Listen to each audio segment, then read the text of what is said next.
Hi and welcome to the Running Channel. I'm Anna and today I am hopefully going to be answering the age-old question of how not to catch a cold, and most importantly for us runners, should you run if you do? Well, first off though, if you're new around here, please do hit the subscribe button and tap the bell icon so you get notified when we upload new videos all about running, which we do every single week.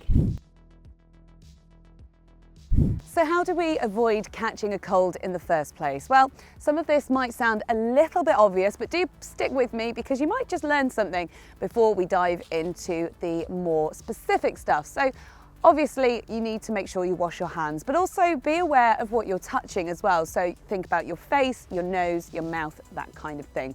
Eat healthily and get plenty of sleep too.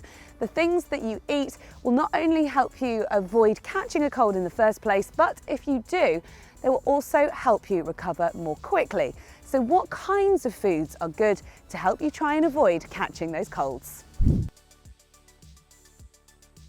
So here are some changes or additions that you could think of to making to your diet, which can help boost your immune system. So first up, colourful meals. The more colour, the better. It means you'll get a really good mix of all kinds of vitamins, and the different kinds of vitamins that are going to help you is something that we're going to go into in more depth later on.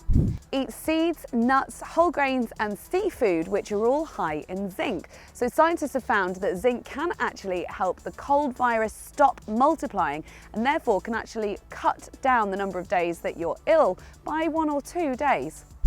Add fresh ginger to your meals. So ginger contains gingerol, which is the compound that gives chili peppers and black pepper their spiciness. And gingerol has anti-inflammatory properties, which means that it can actually help soothe blocked noses and sore throats as well.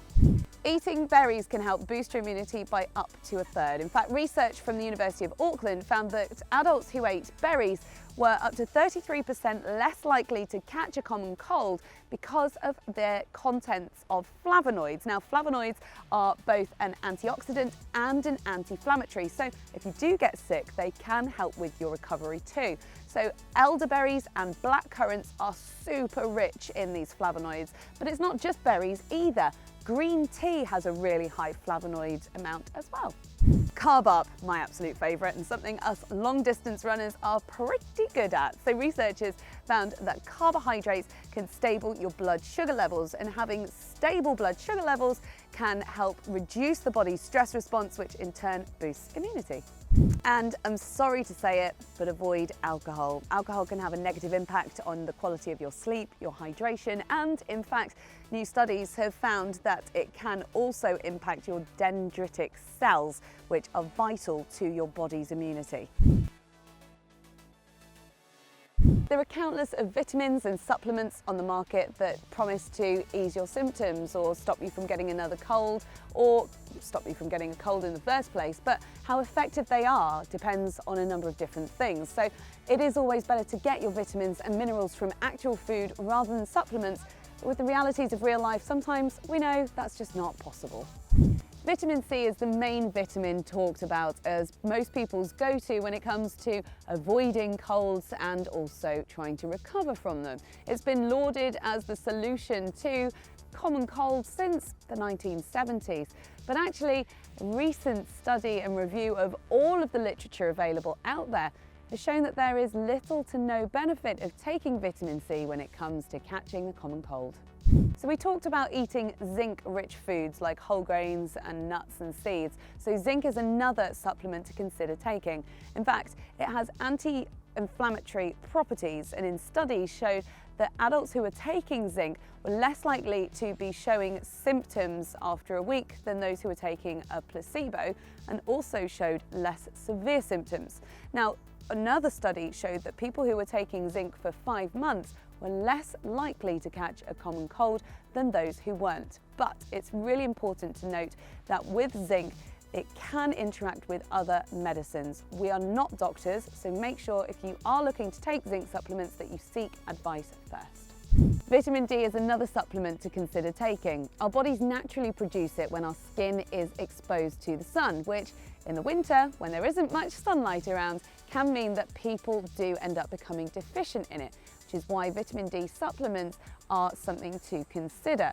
Now, when taking vitamin D supplements, it's been shown that it can help reduce the chances of you catching the common cold. A bit like vitamin C, echinacea is another supplement that people go to try and prevent catching a cold.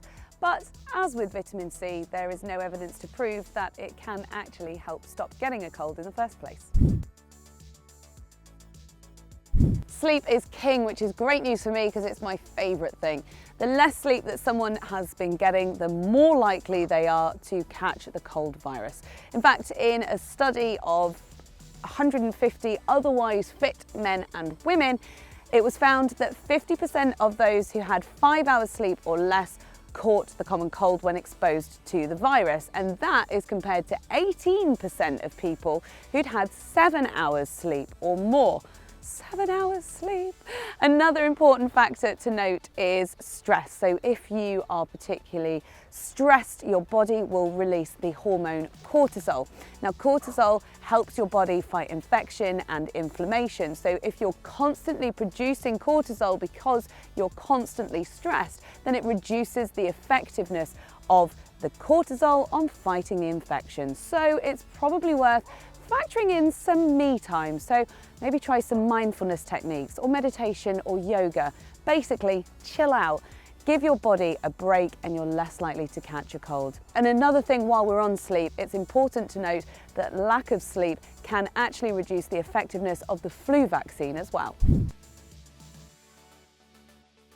So good news for runners. Stick with us to find out how to modify your training if you are struck down by a cold. But if you are fit and healthy and exercising, you can actually cut your odds of catching a cold by half. So running and exercise in general can help keep you healthy by increasing the volume of white blood cells, which are used by your body to fight infections like the cold virus. It can also rid your lungs of airborne bacteria, which cause upper respiratory tract infections, and can also help reduce inflammation. It also helps your body de-stress, which means that you are able to produce the hormone cortisol, which we talked about before. But be mindful, overtraining can inhibit your immune system, so striking a balance is really key here. If you're in hard training, it's important to make sure you get good nutrients in within the first half an hour of finishing. So the big question, probably what you clicked on this video to get answered, should you run if you have a cold? Well, look, ultimately, we're not medical experts, so we can't tell you what to do. The decision comes down to you, and you really must listen to your body. Realistically, if you're not very well and you've got sick, then your body is fighting hard to get you back to 100%. So by doing any extra exercise, you're going to be putting extra stress on your body, and therefore you're going to take longer to get back to being at full fitness. But to help you make that decision, here are some handy do's and don'ts. Guidelines from the British Association of Sports and Exercise Science suggest that you shouldn't do strenuous activity on day 1 of any above the collar symptoms. So think things like sore throat, coughing, or a runny or blocked nose. If you don't have a high temperature or feel too rough and there's no worsening of the symptoms, you can do some light exercise. Having a cold may compromise your energy levels, so you might not feel up to intense physical fitness. But if your symptoms are above the collar, then mild to moderate exercise, so maybe a 5 out of 10 effort, a light run for, say, half an hour, that can make you feel a bit better by opening up your nasal passages and temporarily relieving nasal congestion, as well as potentially stimulating your immune response. Don't exercise if your symptoms are below the neck. So we're thinking things like dodgy tummies, a hacking cough, or chest congestion. Don't exercise if you have a fever, fatigue, or widespread muscle aches. That one should be reasonably obvious. And don't keep pushing when you're not recovering. Training when you shouldn't will hinder your recovery and could mean that you end up being ill for ages, or something that started off as being pretty minor can develop into something a lot more serious. Don't be afraid to miss a hard session or two. to make sure you get back in the game as quickly as possible.